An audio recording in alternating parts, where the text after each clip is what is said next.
Hello mga chinggo! Meron nga pala akong ilang piraso dito ng kamote. Actually, isang box to guys. Kumuha lang ako ng konti at gagawa ako ng guguma matang or kamote cure ng Korean. Tara guys, share ko sa inyo kung paano gawin.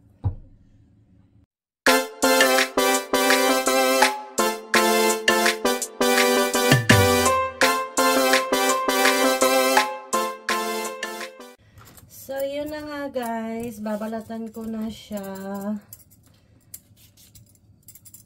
Alam nyo guys, dito sa Korea, hindi nila basta kakainin agad yung bagong harvest na kamote. Panahon nga pala ng kamote dito guys. Kaya, masarap yung mga kamote ngayon. Kasi, ang ano nila, yung patatanggalin muna yung dagta. Diba kasi madagta ang kamote? Ang ginagawa nila, 3 days to 1 week or minsan nga yung iba 2 weeks bago nila lulutuin yung kamote para daw masarap. Minsan ito na lang yung kinakain ng asawa ko guys, basta damihan ko lang, kamote na lang kakainin niya, hindi na siya kakain ng kanin. Tapos nagpainit na nga pala ako ng mantika para 2 at a time yung trabaho, diba?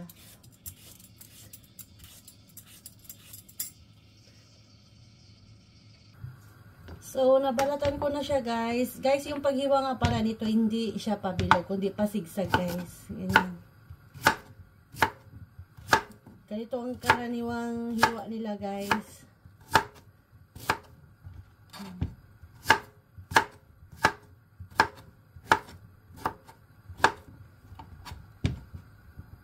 So, isasalang ko na siya. Ito na nga pala yung nahiwa ko, guys. Ganito nga pala yung paghiwa-hiwa niya.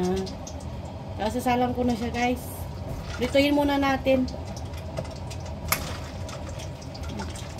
Guys, kunti lang nga pala yung mantika na nilalagay ko guys. Kasi hindi naman siya totally dito iprituhin lang naman siya saglit ito. Alam nyo guys, ito din ginagawa din side dish to ng mga Koreano.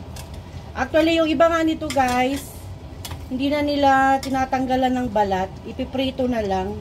Hugasan, tapos iprito, hiwain. Yung sa mga, wala lang sigurong time ano ng balat ba. Tapos, yan. Guys, yung hindi pa masyadong mainit, nilagay ko na kasi. Minsan sumasabog ba. Lutuin ko muna to siya guys.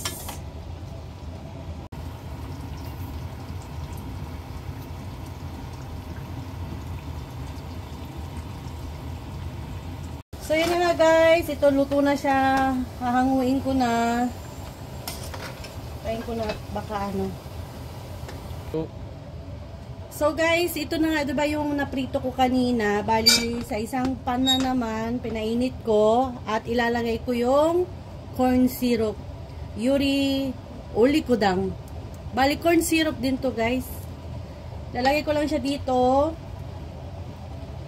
Tansyahin ko na lang guys yung dami. Kung wala namang ganito guys, alam ko maraming klase to guys na yung corn syrup lang ang hanapin nyo.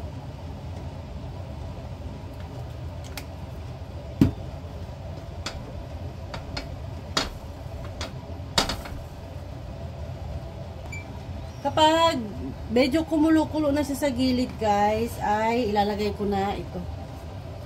Yung pinirito kanina.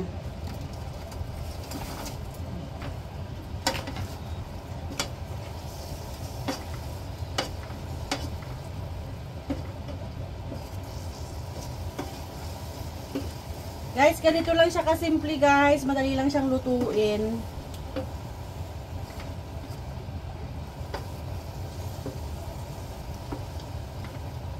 Kaya muna natin siya ng mga 5 minutes para i-absorb niya yung syrup. Medyo na parami natin ilagay ko guys. Ito lang guys, ganito lang. Hindi to siya ganun katamis guys. Kaya itong gustong-gusto nila.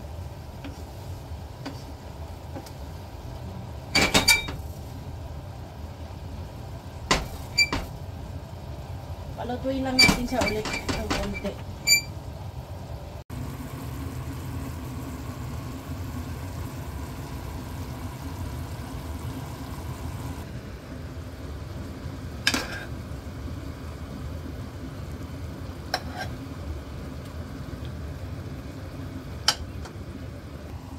So, yun na nga guys. Luto na siya.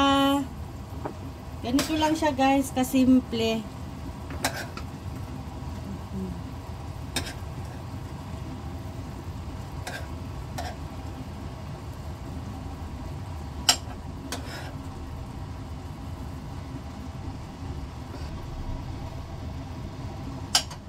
Tapos, lalagyan lang siya ng sesame seed.